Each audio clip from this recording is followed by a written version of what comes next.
How often we going to fight mental health problems? Why plenty people suffer it? And why many young teenagers are dying just because of depression? Hi, I'm William B. Alindao, Section BSB 1B, and this is how to reduce the risk mental health disorder. So, before we start, let's know about 5 mental health disorder list. First one is anxiety disorder.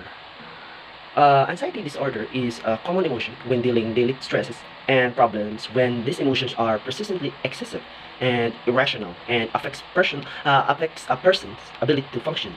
Also, anxiety becomes a disorder. There are different types of anxiety disorder, including phobia, uh, panic or panic stress, and disorder that obsess compulsory disorder. Uh, Anxiety. But you're always overthinking those situations that aren't helpless for you. No? So the next part is the depression. So the depression is a common problem here in the Philippines, also in the other side of country. This is common problem of all people because depression is a common problem in ourselves. But it's a serious case because the reason here, if the person has depression, can happen as a reaction to something like abuse done in the family. Sometimes we may not know why it happens. So instead, we're just doing nothing. We should be aware of this depression because many young adults, what do you call this, die because of the serious case, this depression, and it is not a joke to have depression, right? So we should talk those people that has depression because it is important to important to hear what is their opinion, what is in their mind, in order to to be enlightened or to be lighten the brain. So the next part is mood disorder. Again. So your capacity is to act limited if you had mood disorder because your general emotion state or mood is altered or conflicting with your surroundings. So you can feel incredibly moody, empty or impatient, feeling worthless or hopeless, loss of appetite or overeating. We should overcome this kind of disorder. Why? Because we should must control how to make responsible to act our mood swings, right? I hope na isip estudyante na ato jud kontrol ng isip kagalingon para di nila malaing sabot kung unsa atong gibati. And also kita sa mga students, mga teacher, we should know how to handle our emotion instead na nakaproblema sa inyo, ayo dala sa sa eskwelahan or something. Kay it creates man na mag-conflict mo. So better na if you have problem in your home, settle down first. Ginhawa lang sa glam and then focus kasi mo klase, then you can take it seriously when you are done to your duties, no? So the next part is eating disorder. Yes, actually, you always been watching YouTube channel about Nico Avocado's vlog. Yeah, the one that has healthy physical lifestyle, no? Ano mo siyang fat, di ba? Ang tuon na sa ubang tao kay kuan ka ng tuon na sa ubang tao na kuan siya kasi siya ka vegetarian. He loves eating healthy foods, and why now he is eating bad foods just because what? Just because of for the views, for the fans na ato nakita ron. So Nico Avocado has a serious eating disorder problem because physical illness characterized by instead na we're eating good foods, why we should eat those plenty of oil, more calories that creates our body's fat, no? Instead na kontrolo na to atong eating para atong body. So also paano we have always exercise to figure out the image characterized by the presence of our body shape, no?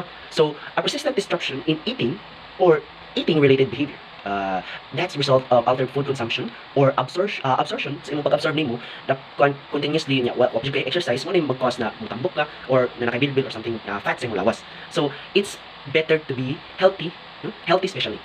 Okay, so the next part is obsessive compulsive. So compulsive disorder, the letter stands O, it means obsession, are characterized but unwanted thoughts, image, urge, or sensation that contradict the sufferer's personal making. The one example here is kang mobile games, computer games kana always din na makita dito sa tao. Why unsa may reason nga nung niabot sila ng obsess sila? Maybe just because they're escaping for the reality na kung na sila problema iduwa lang nila.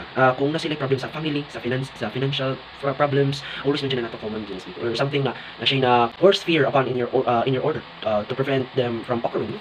Pan as has obsession and something things like computer games, cellphone, maybe we should not tolerate them, no, na kanang asa di lang siya atagan na to pagtagad no ang sa katao, no, as long as napa sila kay one day man na I always experience this as a person, no? Relate siya sa tinuod na kinabuhi na kung di na to hatagag bili ang tao na samtang buhi paano until the time na mawala siya, wala ato na to masultitan ng unsa na tong ganahan, no, na that would create ng suicide sila.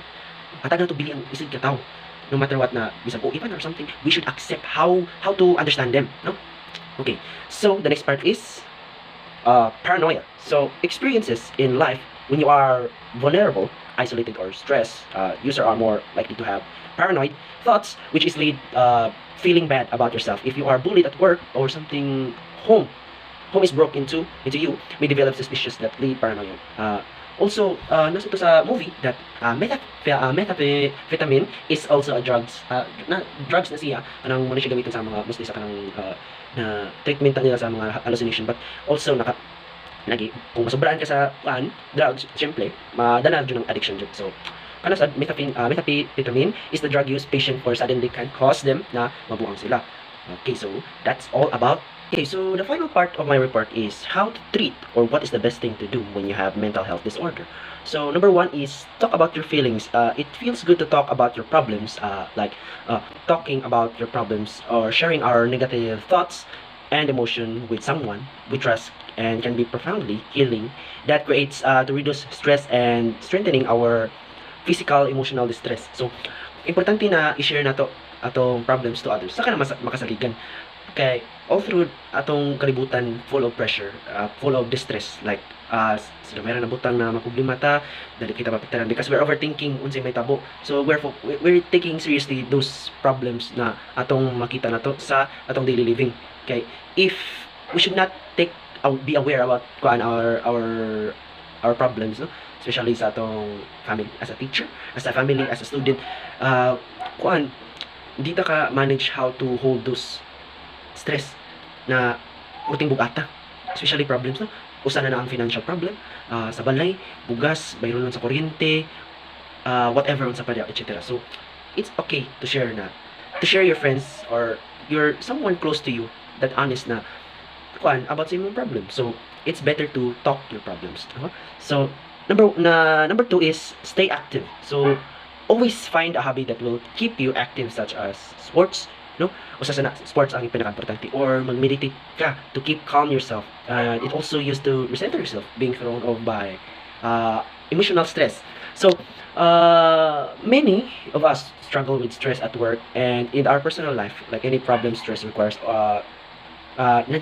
kinds of strategic approach to conquer, in order to conquer, not to bear. Dili jud na kanang imo lang, ako lang, no? So it's better to least manage to the stress, because stress is real, but we have always choice.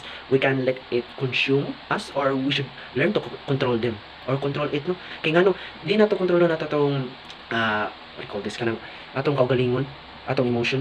Well, kun ug sa matag stress, ultimo atong pagkaon mapasagdaan nato atong tulog, always jud na maapektaran natong health, no?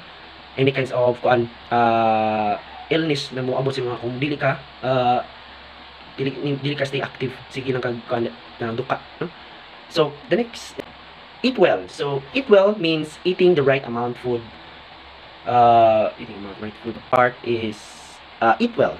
Eating well means eating the right amount and kinds of food that are healthy, not much but not as tiny, as long as healthy food and good calories that could help our body to stimulate red blood cells and white blood cells, no? So like gulay, no? Sa to ang always we should have meal na gulay. Kaya ngano, if there's no vegetables in front of us, kay sige na lang tagmantika. The more na sige tagkaon og cancerous na food, especially baboy, no? meat, chicken, mga fast food, burgers, hot dogs, sa pa coffee. Usa sana, di sana mayong coffee. So we should take good care our eating habits. Also mag-exercise ta and stretching the morning to reduce the risk of injury sa atong lawas, no? And get a good night's sleep, because our body needs to rest properly, especially sleeping. Why? Nganong importante man na matulog ta? Why? Because if you don't have much good sleep, you could lead illness, serious illness, that especially disease like diabetes, also fatigue. If you have fatigue, your body doesn't have energy or lack of sleep, then take some good rest long, as long you can recover your body properly enough, no? So the mo jud pinaka-importante, no, na ato jud atimanon atong self, especially sa sleeping, sa atong pagpahuway. So the more na nakapahuway tarong yung body, makarecover ang namanam, no? So para ma-reduce ang disease sa risk about with control nimo sa imong with him. So that's all. Thank you. Once again, I'm William B. Alindao. Thank you very much and God bless.